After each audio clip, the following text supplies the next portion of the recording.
What's up, my fellow ninjas? Good to see you here. Today, we'll be reacting to Game Theory FNAF Your Pain Fuels Us by the Game Theorist. Now, I'm not sure what to expect in this. Last time, Game Theory, talked about Golden Freddy, and, it was pretty interesting theory, and, I don't know, I was still trying to figure it out myself, too, and now I think he's gonna try to figure out about the Stitchwraith, about in the books, so, yeah, I think, so yeah, let's see, so yeah, I think he's gonna talk about, that character now, which is, in the books. So yeah, anyways guys, yeah, the original link's in the description. Make sure to go subscribe to the Game Theorist. Without further ado, let's begin.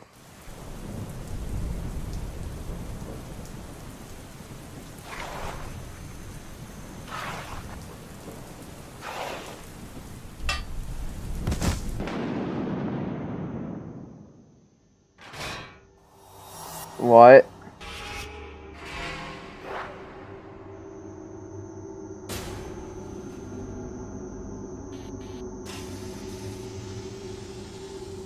It's alive! It's alive! It's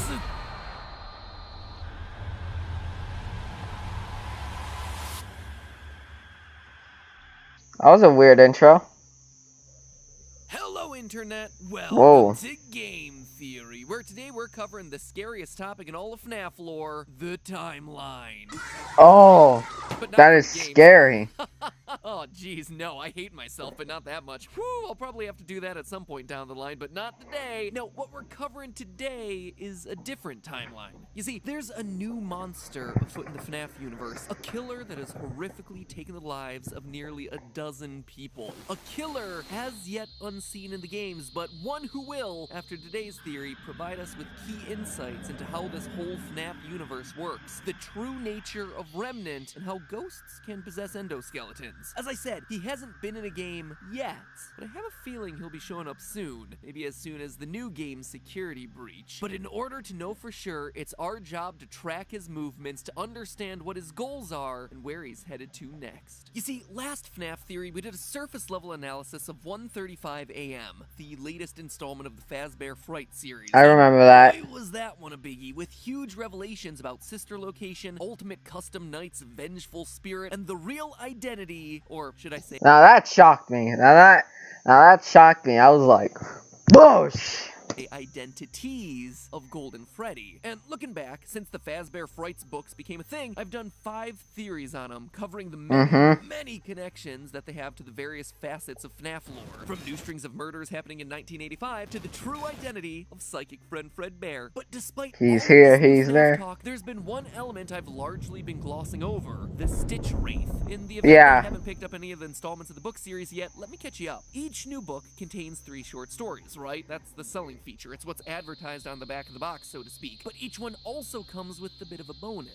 In reality, each book is more like 3 1/5 stories. You see, each one ends with an epilogue, our little MCU post-credits teaser giving us a piece of yet another story. The tale of the Stitchwraith, a story that appears to be spanning out across the ending of each and every book in this new series. And that alone would be pretty darn cool, right? Also, it's a brilliant marketing tactic to keep us buying more just to see the end of this thing. Slow clap, Scott Coffin. Slow clap. But 3 segments in, and it's becoming clear that the tale of the Stitchwraith isn't just another horror tale. It's instead a running thread throughout nearly every other shorter story that we've been reading through, which in turn seems to connect it both to the original trilogy of books, as well as even the games. So in order to understand what this thing is and where the lore is headed, it's time to go Easter egg hunting for a monster. Now, admittedly, my first theory on the Fazbear Frights books briefly covered the Stitchwraith, and back then I assumed he was Ennard. The Wraith was described in that book as a mysterious figure wearing a black cloak and wearing a white mask with features drawn in thick black marker. The description that sounds like Ennard. Out his 2 eyes, one of which appears to be blacked out, a big toothy grin with blood around the mouth, and a limping or shambling walk. White mask, blacked out eye, shamble, shake. It seems like a slam dunk for But Ennard does not... Okay. Hold on, let's go back. Hold on. Walk. White man. Okay, but Enter does not have white lip, like, or white, I mean, the red, lips around, so it could not be entered. The entered mask. Blacked out eye, shamble, shake. It seems like a slam dunk for Enter. However, the epilogue for 1:35 a.m. threw that hypothesis out the window as it revealed just exactly how the Stitchwraith was brought to life. A process that actually reveals a lot about how this series' mythos works. In this epilogue, we're introduced to Dr. Phineas Taggart, not to be confused with his friend Dr. Ferb Fletcher. Phineas is a bit of a mad scientist type, studying the untapped power of human emotion. As he says himself, quote, "Human emotion is slower to impact, more insidious. It emanates from us, or is excreted from us like sweat or tears, and it wafts outward like a noxious cloud soaking into the surroundings." In particular, his research is centered around the intense emotion of agony. In order to study it, we see that Phineas collects hundreds of haunted objects to search for this emotion trapped inside. Again, from the book, the word haunted could mean showing signs of torment or some kind of mental anguish. These items on Phineas's shelves weren't possessed by ghosts. The ones that were truly haunted were energized by agony. Agony, I'm convinced, radiates farther from people than any other emotion, Phineas said. My work is focused on my hypothesis that you can take a saturation of agony, add any sort of intelligence, even an artificial one, and they'll combine together to transmute the energy of emotion into the energy of physical action. This, I believe, is what explains what people call haunted objects. And already you might be starting to see how this all ties into what we already know about this franchise. In FNAF 6's Insanity ending, we were introduced to the blueprints outlining how the sister location Scooper worked, and it was, well, it was not what we expected, to say the least. Through those blueprints, we learned about the mystery metal called Remnant, and its ability to supposedly give life to objects that it touches. The novel The Fourth Closet took it one step further and showed us the Remnant metal being created and used. In that story, we watch as William Afton melts down pieces of the old animatronics, creating a remnant suit sorry that guys. he then uses to give life to new living robots, specifically the Funtime animatronics. Quote, "On the heating table rested the endoskeletons of the original Freddy's animatronics, welded and melted together, immobile and featureless, and still inhabited by the spirits of the children who had been murdered inside of them so many years ago, still filled with life and motion and thought, all trapped, all in terrible pain." Usually this goes into something mechanical, something I made, William said. If we remember back to Candy Cadet's stories of 5 things always becoming one thing, 5 kittens getting sewn together, Oh yeah. 5 keys melted down into one, this is exactly what those stories were referring to. But Phineas's experiments in 1:35 a.m. actually take it one step further and give us more insight into the true nature of Remnant. Things that are brought to life via Remnant aren't necessarily infused with a soul, but instead with agony, with intense human emotion, with extreme human suffering. This is important because it means that characters like Balloon Boy, the Bitty Babs, and the Mini Renas and Sister Location, heck, even animatronics like Mangle, don't necessarily need to have actual victims associated with them. We used to look at solving the mysteries of this series as having it be one-to-one all the time. Susie equals Chica, Charlie equals the puppet, Cassidy equals Golden Freddy. But what we're starting to learn is that there are other ways to bring things to life in this series, that some animatronics may contain multiple souls, like we talked about last time with Golden Freddy, and some might not contain any souls at all, as long as it always ties back to some extreme tragedy filled with this all-powerful emotion of agony. So with that little analysis in place, let's Verizon knows how to build unlimited right. Start with America's most awarded network, offer it at a price built for everyone.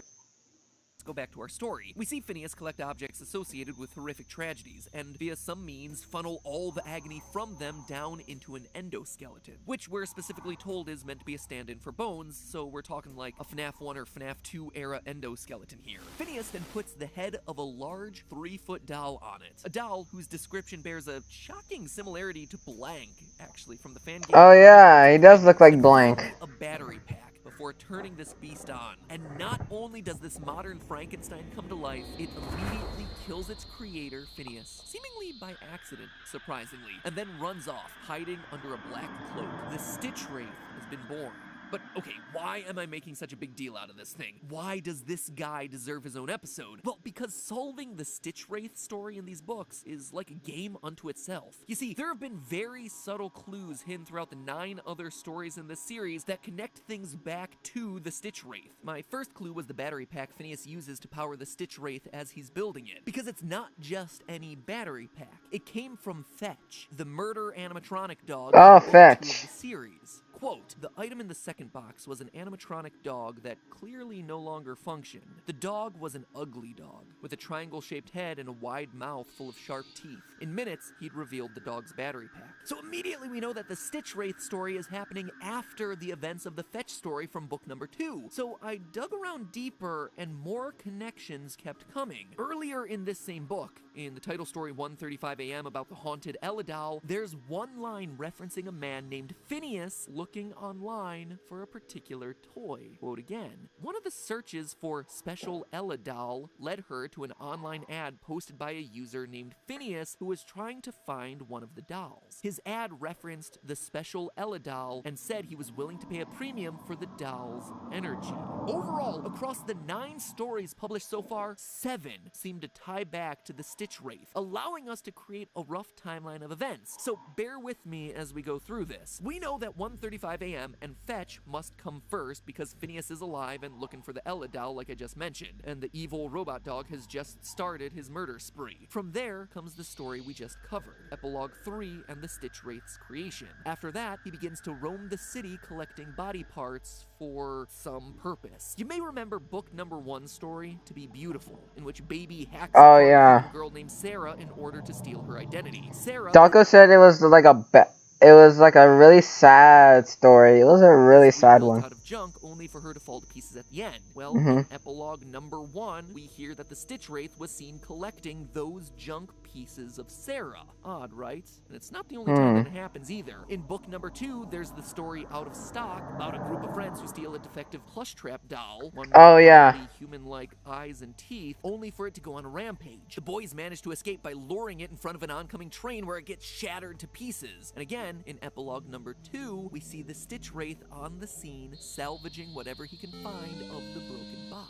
And that's where it would seem to end if it weren't for one other small detail. You see, in one of the other stories in this book, Room for One More, about a security guard being force-fed mini Rena dolls in the basement of Circus Baby's Entertainment and Rentals, there's a passing reference to a restaurant called the Snack Space. Hey man, I was picking up a takeout order at Luigi's the other night and saw your ex on a date with the manager of the Snack Space. Seems super unimportant, right? Well, it would be if this was the only time that it was mentioned, but it's popped up in one of the other stories. In Into the Pit, the very first story, the one about the time-traveling ball pit, the Snack Space is where the protagonist's father works, which means that Circus Baby's Entertainment and Rentals' sister location is also in that world, which in turn connects it to one final story, Count the Waves, where we see an old, broken Funtime Freddy planning to execute a girl trapped inside of his stomach. And while Oh, these I aren't remember that. necessarily directly tied to the Stitchwraith, it certainly feels like at some point all of these stories will come together, as though we're working on chunks of a larger puzzle. We've got a big chunk over here, that's the Stitchwraith connections, and a big chunk over here that's all connected through Sister Location and the Snack Space, and then you have a few other random pieces over here, and by the end I expect all of them will come together. So assuming that they are all connected, the timeline seems to go about like this. Lonely Freddy, the story about the kids getting mind swapped with mini Freddy dolls, has to be first, because it's the only one of these stories so far where Fazbear locations are open and ready for business. At some point, Freddy Fazbear's closes, leading to Room for One More about the underground facility filled with mini Renas hoping to escape, which would parallel what we hear in Sister Location. Due to the massive success, and even more so the unfortunate closing of Freddy Fazbear's Pizza, it was clear that the stage was set, no pun intended, for another contender in children's entertainment. At some point, Baby and the mini Renas escape from that underground facility, leading to 1:35 a.m. with Phineas looking for the haunted doll and Greg activating the murder dog in an abandoned Freddy Fazbear's in Fetch. From there, the next major moment is Stitchwraith's creation in Epilogue 3, which then leads to his quest for body parts in To Be Beautiful Epilogue 1 and Out of Stock Epilogue 2. We also know that Into the Pit and The New Kid happen near the end of the timeline, since they both feature a closed down, forgotten, or repurposed Freddy's building. Also, there's Count the Ways, which is towards the end of this timeline, grouped with these other stories, since a retired Funtime Freddy is just randomly sitting in a garage killing kids. What does all of this tell us? What was the purpose of doing all this work? Well, first, all of this seems to connect us pretty solidly into the book trilogy. The fact that we have an Ella doll infused with egg. Is this Stitchwraith trying to create like some kind of monstrous robot or something? Maybe? That Phineas wants his hands on perfectly matches the Ella doll that Henry made for his daughter Charlie. To quote from the fourth closet, agony erupted, flooding the room with its sound. A man lay curled on the floor, something cradled tightly in his arms, and when his mouth opened, the room shook with the sound of his anguish. Who is that? Charlie said anxiously. What is he holding? You don't recognize her? Elizabeth said. That's Ella, of course. It's all your father had left after you were taken. He cried over that cheap store-bought rag doll for 2 months, cried into it, bled into it, poured his grief over it, end quote. At which point, he makes the robotic Ella doll that we talked about in the last episode. So what we're seeing in these stories appears to be, at least to some extent, the aftermath of that trilogy of books. Which also means that we might already know the true identity of the Stitchwraith. It's a bit of a long shot, but it's my personal headcanon until... Hold on. Verizon knows how to build Oh, unlimited come on. right. Start Hold with on, guys. America's most awarded network, offered at a price built for everyone. Proven otherwise, I think that the endoskeleton that powers the Stitchwraith, the main body that's become the conduit for all of this agony, is the same endoskeleton that killed Henry. The robot that he used Wait, to end what? his own life. The stabbing robot, which, let's be honest, is like the most complicated way to do that sort of thing. Like, build a robot to stab you to death? What? Creative types, man, they are weird. Anyway, we're told in the Silver Eyes that it's a basic Gen 1 endoskeleton with an unfinished face, which would explain exactly why Phineas needs to put a head on it. Quote from the Silver Eyes, she could see its face, if it could be called a face. Its features were scarcely formed, crude and shapeless. Its blind eyes were only raised bumps like the eyes of a statue, seeing nothing but its own grief. We also know that this endoskeleton would be absolutely filled to the brim with agony. I mean, as far as endoskeletons go, a murder bot built by a grieving father is a pretty huge deal. And it's apparently an important enough character to this franchise to have also appeared at the end of the book trilogy. When Charlie is being attacked by Baby, it's this same murder bot that's Pokemon. just a knife that Charlie uses to do them both in. I have a very, very strong theorist instinct that the Stitchwraith will, at some point during this book...